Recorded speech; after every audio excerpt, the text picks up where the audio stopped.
Am I alone? I opened the book John Kay. I needed the solace and company of his words.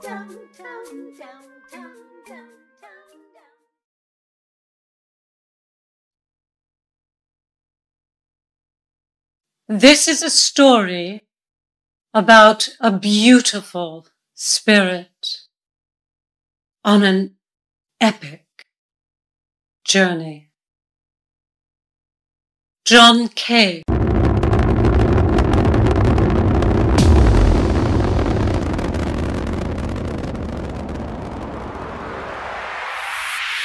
I'm busting through particles. Deep space feels like inverted energy. This is not your typical road movie. I'm traveling to Mars and I'm traveling alone. They thought it would be better that way. As I float in the inconceivable distance, I can still see the blue-green earth. Ah. But we all like to wallow in self-pity and submit ourselves to the torpor of disillusionment.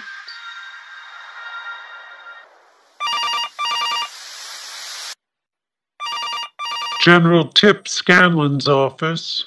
I'd like to become the top candidate for the launch to Mars. We appreciate your generous offer, but don't be ridiculous. I'm not panning for gold. I'm offering myself as a sacrifice. I'd like to be the first to die in the name of this country's attempt to rekindle one of humankind's loftier pursuits, exploration. Is this not the beginning of a brave new world? Let me speak to my superior. Please hold. Mr. John K. Mercury.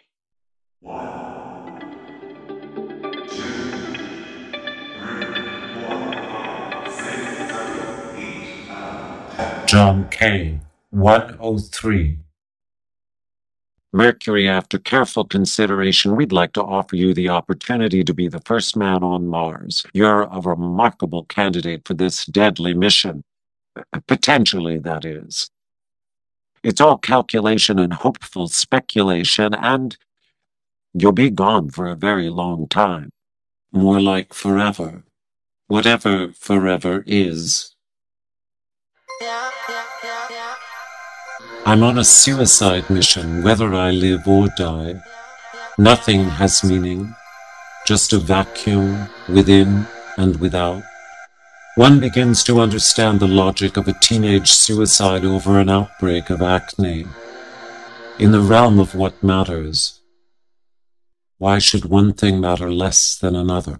Mercury, may I ask a question before you... Shoot. Why on earth would you want to do this? Are you implying that normal people can't be heroes? No, certainly not. Besides, what is normal? Still, Mercury, you have to admit, you are placing yourself at risk. Isn't life precious to you? Not if you aren't living.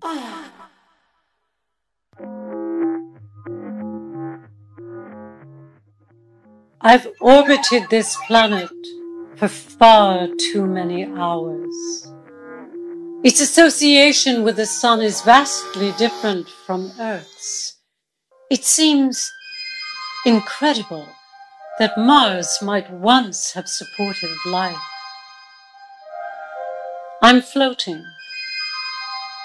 And although I've previously been appalled by what it is to be human, dear reader, even I maintain essential human needs, such as the need for gravity. It is a blessed albatross.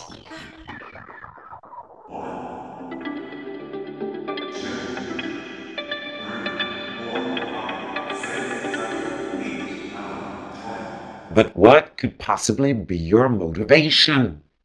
I wish to be a chance hero. John K. 104. There are two windows in this vessel, one that looks ahead and one that looks behind. Behind me is the green-blue planet. Ahead, nothing, or more aptly, nothingness. Try to fathom it. I haven't eaten for the past 24 hours. I'm enjoying the void in my stomach. It seems to balance the vacuum of the room that isn't a room, only trapped oxygen. It is space that leans on itself. How strange to be alone while feeling cramped by my own presence.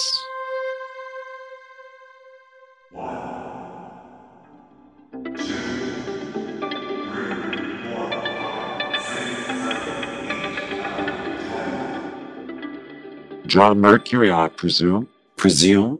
You're not at all what I expected. I'm in hell. I'm looking at Flash Gordon. And I presume the joke is at my expense? No. Just my way of marveling at what sci-fi movies don't get right. It is impossibly quiet as I persist in a dull state of disbelief over my achievement. I manifested the most preposterous dream of the century. I overrode all those worthy astronauts, the talented and the brave. Why? Because scientists respect a healthy amount of insanity. And this mission is a certain kind of suicide. Nothing matters to me. I have nothing. I suppose I am nothing.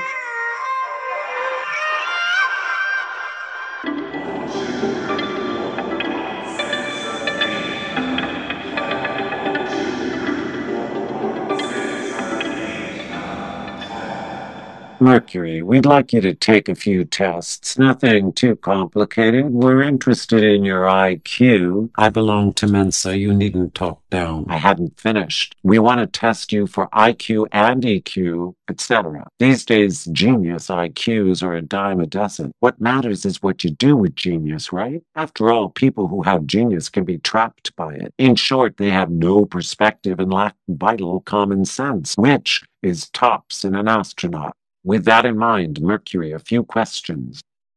How would you feel if you were in a foreign country and completely unable to communicate? There are always structural signs. I'm going to a lifeless planet, but for the sake of argument and the hypothetical, what we can't know but must anticipate, my answer would be that were I to meet a so-called extraterrestrial, and all things being equal, wouldn't that being have a mutual interest in communicating with me? Unless, of course, E.T. coveted me for my flavor. When you take yourself into a place of strangers, you'll either be embraced or eaten. Well, Mercury, that about covers it.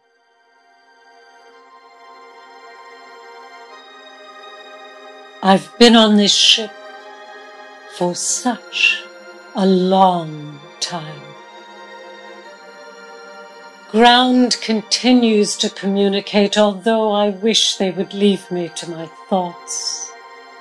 I feel I haven't had space to think all these years, and now the breadth of my thinking time here in this airtight pod is decidedly finite and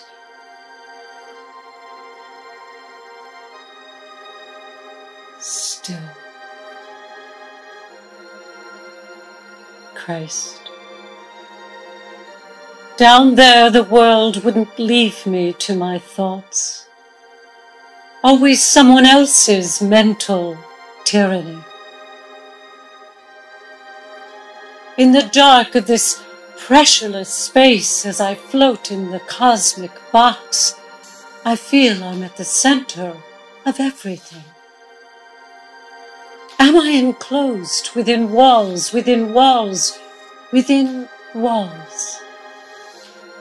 Am I at the center of the infinite, or the center of my infinite?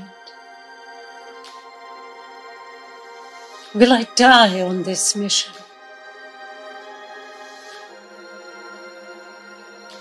No. I'm a motorcyclist in a hailstorm, recklessly speeding by the grace of a slipstream.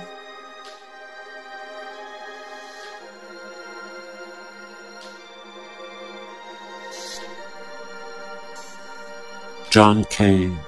105. I'm lonely, but not as lonely as I was on Earth. All those days where there was no human interaction, no good mornings, no hellos. Just the car, the phone, the script of my life indelibly printed on the fabric of my life. I've always hated the color beige. The grind is the grind is the grind. And somewhere in the middle of it, I realized I had stopped looking into people's eyes.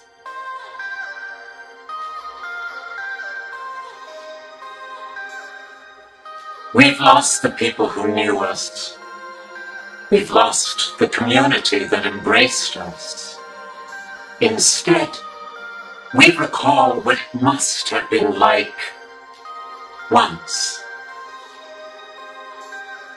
We watch wizened black and white films of yesteryear's sentiment and cry for something we've never known, but suspect our parents knew. Everything falls away.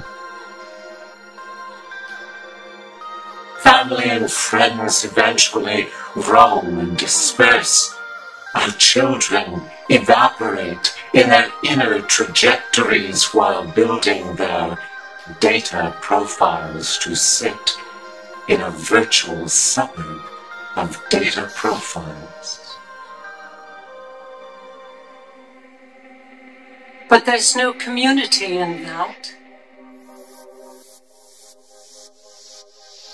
Mercury, are you there? Where else? We're having some technical issues. Is cabin temperature maintaining? It veers from the norm, but not uncomfortably. I feel warm and fuzzy all over. I continue to float in the in-between. Is this what death is? Does all that which represented whomever we were disappear? All those negative and positive ions, the electrical charge of a person whose presence we can feel as they enter a room, evaporate? When it does, will it spread like the air, finely particulate, until it blends into the infinitesimal? Will it linger and wait, functioning within its essence, an essence that embraces worlds and histories? Are we as finite as our bodies, or as infinite as our minds? Mercury, do you read me? My God, you're a woman. I beg your pardon? It's been forever since I've spoken to a woman. That's rather objectifying and worrying. That is objective without objectifying. Whatever vessel holds the spirit of a woman cannot disguise it.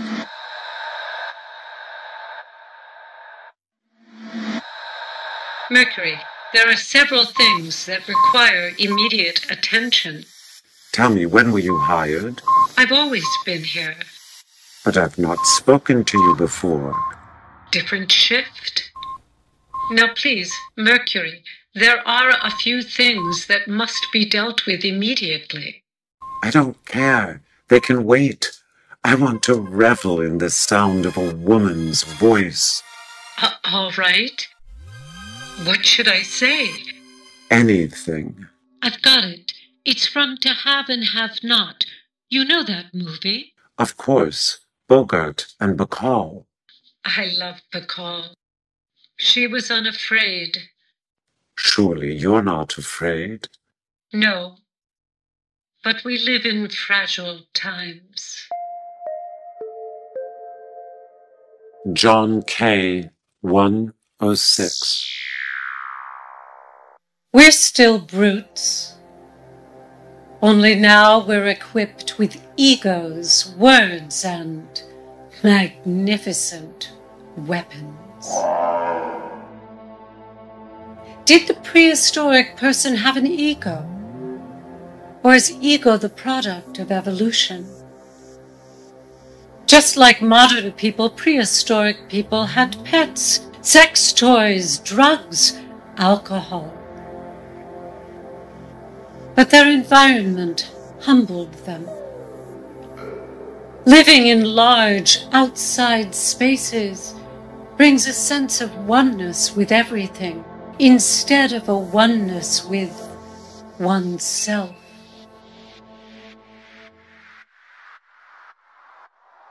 I can almost hear the chaos from where I sit. I hear the persistent struggle of the individual clamoring to be heard among a tribe of loners, all of whom are screaming in an angry babble. We preach, screech, and rage. As we approach the unknown challenges of the future, we long for the way we were,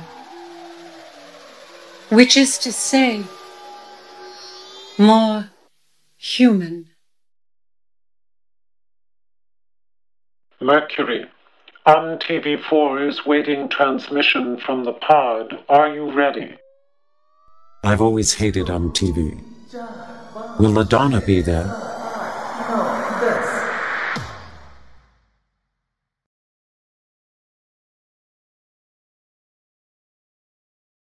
The planet is not only in my sight, it's close enough to feel. I'm afraid. Of what? Myself? Come on, John. We're good friends. I and me. Besides, what makes you think this thing won't land? I'm an eternal optimist with pessimistic tendencies. The ever-bloated cynicism of the new millennium has gotten the better of my faith in good stuff happening. But that's also because I've lost touch with what is good. I'm not a loner. I'm not a misanthrope. It's just that we're all becoming antisocial hermits via the lure of our sanctuaries. We all have them. The internet, our homes, our cars, our phones, our pandemics, to name a few. John, are you there? Where else? You called me John. That is your name, isn't it? He, him, she, her, they, them, it, sometimes nothing. What's in a name?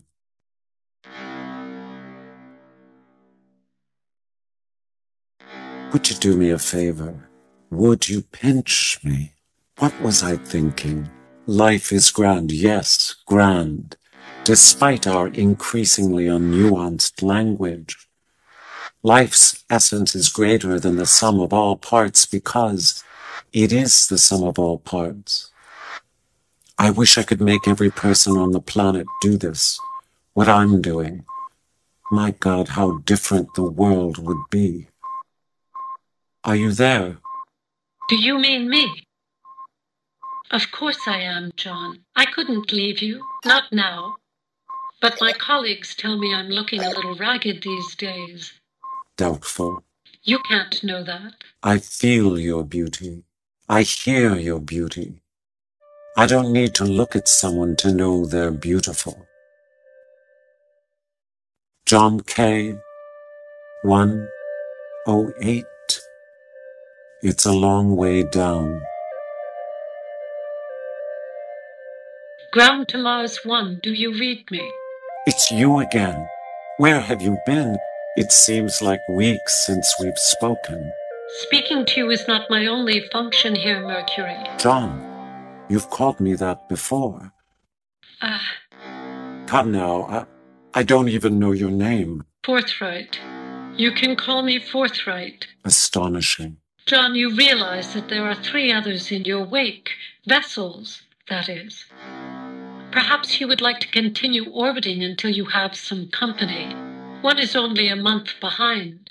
The polymer matrix composites used in the construction of the ship have lightened your load and make this kind of thing possible. No, they are strangers. Maybe I'm just dreaming all of this. Maybe I'll wake up tomorrow and enjoy a bowl of Cheerios? Is reincarnation really a possibility? If so, will fish and rice replace my Cheerios? Will I loathe all dairy and ascribe to a religion that renounces cow or pig? Or will I be that cow or pig, en route to slaughter, cooked, eaten, and eaten by people who bear no gratitude for my sacrifice? Will I return to a century ahead? Or will I go back in time? Funny how reincarnation has captured the imagination of the world.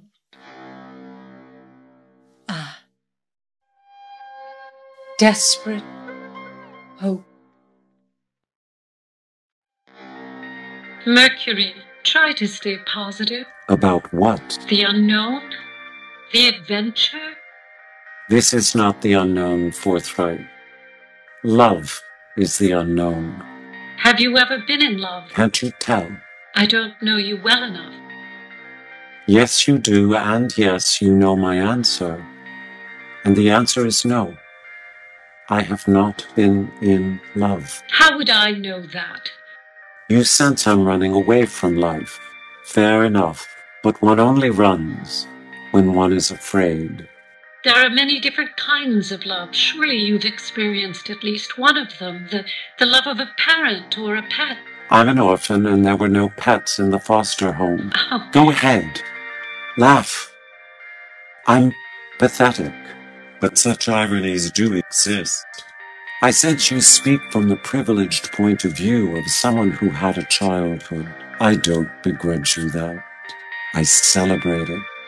Just remember that to experience love, you have to be willing to give it. When you look back at Earth, John, what do you see? Forthright, I see that the Earth is a woman.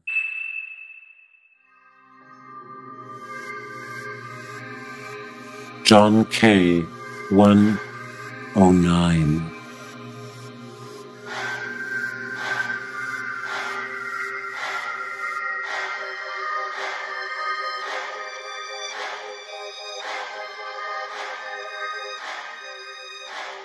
I slept for a few hours.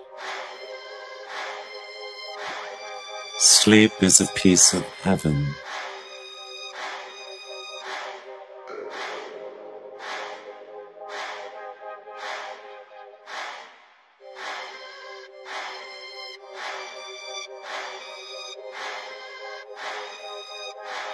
I dreamt I took a walk down a downtown street in a downtown part of a city with a downtown like all downtowns.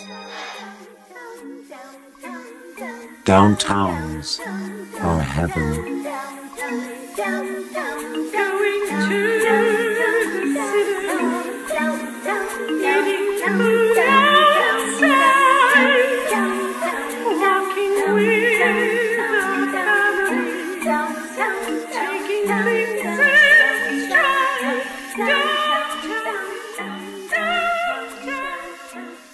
streets are bustling, every corner brims with lively thoughts and deeds and the joy of moving to and from uncertain ends.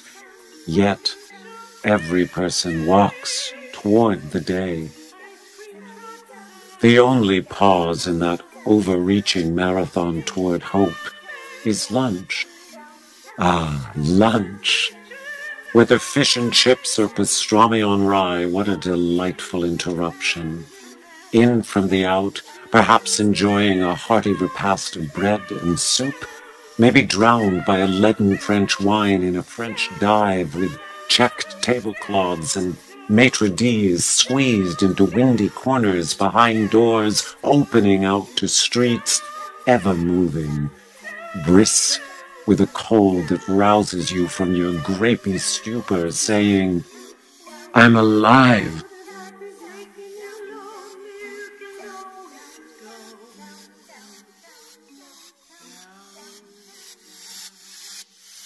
Mercury, we're concerned about your health. I'm fine.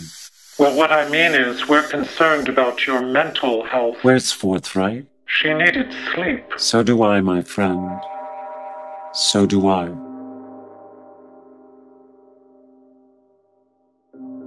I managed another couple of hours, but they were dreamless.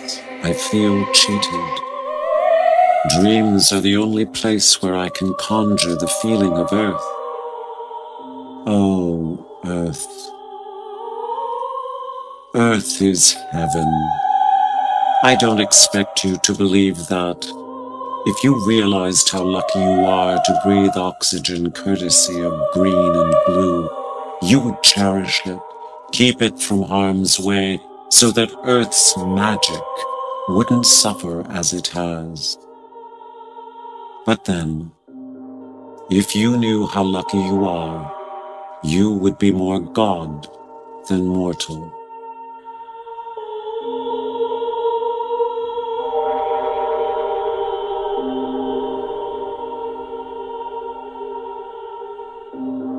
John K. 1:10. Are you there, Forthright? Yes. Ah. Are you lonesome?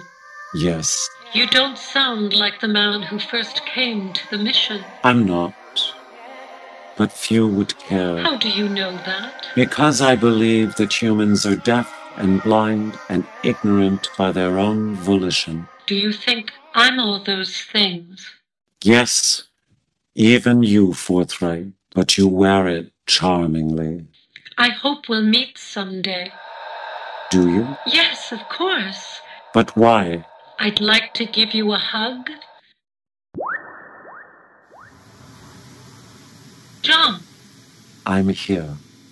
I'm trying to conjure the joy in being touched. John K. 1:11. I am weightless, and yet the red mass seems to meet me with enormous speed. There's nothing that ensures my having a safe landing but overly confident reassurances from astrophysicists who are only as good as their ability to deduce. Faith has a value, but I am too riddled with fear to embrace it. What are the odds God exists? Taking all bets? I don't want to die. I don't know what's there. What if we are more than bundles of fibrous intelligence? That life is a continuum dotted with endless frontiers? What if we are eternal in our ever-evolving, ever-learning selves? What if we aren't?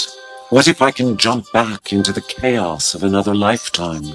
Would I want to? Will I have forgotten what I was before, what I am now? Will I make the same mistakes all over again? Will I find Forthright?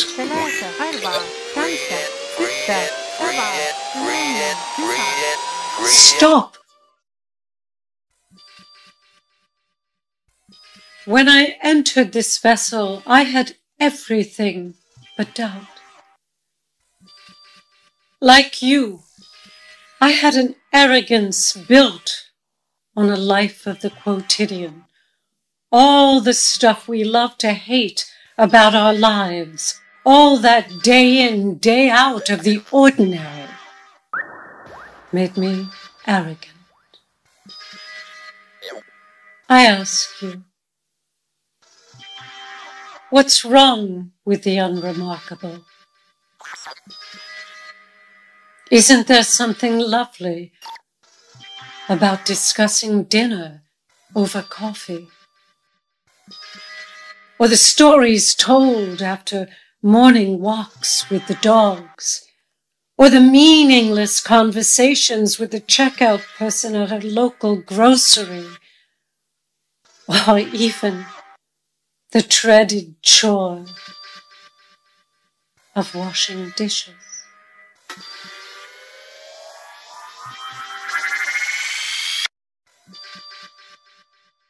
Wherever I'm going, it won't be life.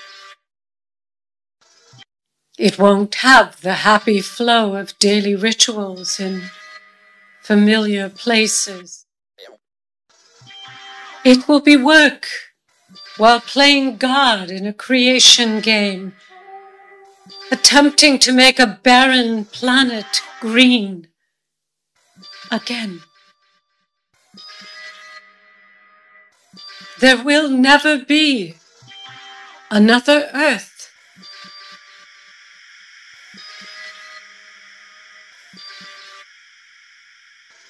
We have harnessed the atom.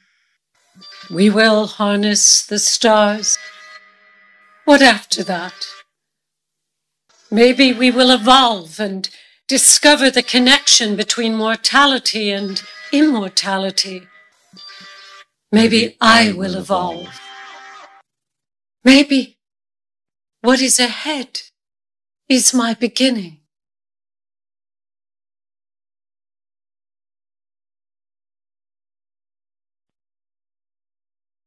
I am a witless forger of my fate. A fate that should have been about touching a life, providing someone with an insight into their humanity, reminding whomever that all of us are everything. We are all. We are. John K. 1:12. What do you see, John? A sign. It reads, "For a good time, call Lorna." Seriously, John, what lies ahead for humankind?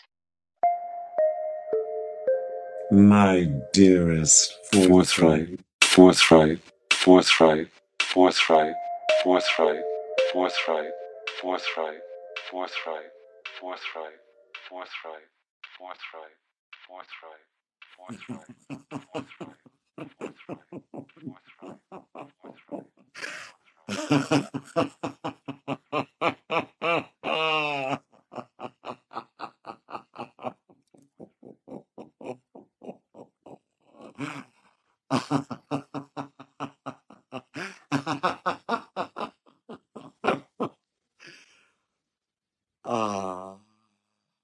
Lift off and the clock has started.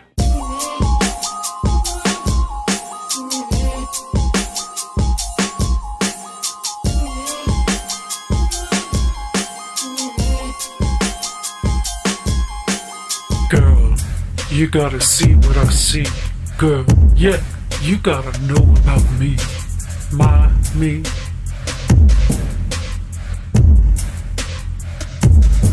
Ain't no place in the sky I ain't been to. All I know is that I love you.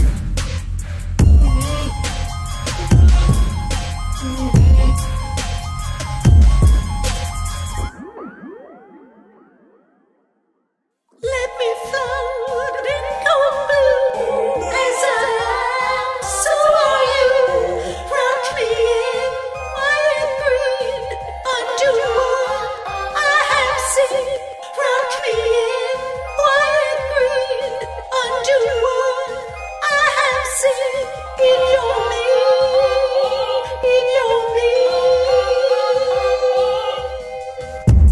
Your you floats high above, high in love like I do.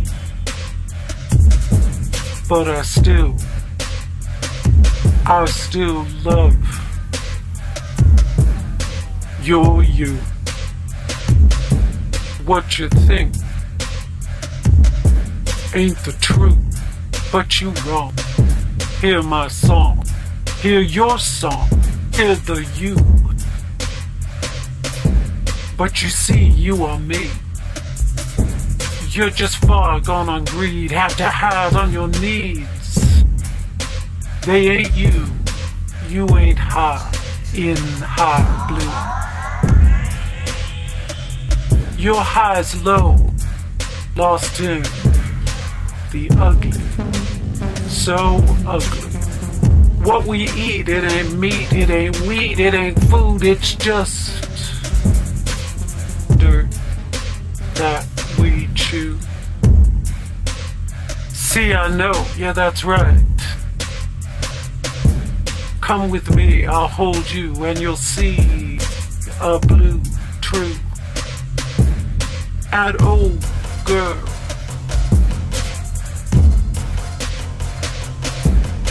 What you are, it ain't you. Not your you. But I'm still loving you. I am here, don't be there, all I got is for you. Let me blow in the blue as I am. So are you. Wrap me in quiet green. Undo what I see. Undo what I see.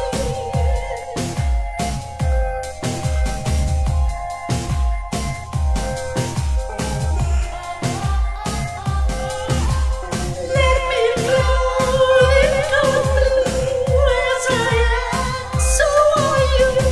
Wrap me in quiet green. Undo what I see. Undo what I see.